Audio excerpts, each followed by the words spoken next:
How to cancel a Chase debit card. Hey guys, in this video I'll show you how you can cancel a debit card off your Chase account.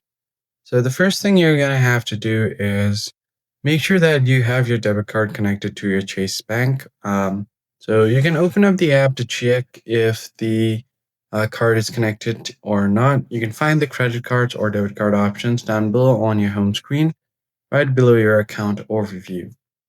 Now, there are quite a few methods you can do to cancel your debit card. So the first thing you can do is through the Chase Bank or mobile app banking. So you are gonna have to close the account.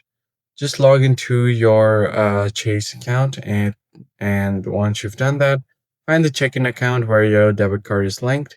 And you just have to follow the prompts to close the account. The second thing you can try to do is contact customer service. So, in order to do that, you can call the number on the back of your debit card or speak to a representative, or you could just follow the instruction that the person gives you on the call in order to complete your cancellation process. So, in order to contact customer service, you could just go ahead and just search for Chase customer service and hit enter. Now, click on the first link you see, or you could just directly call on this number. Tap on this, and then you can find the contact us button down below.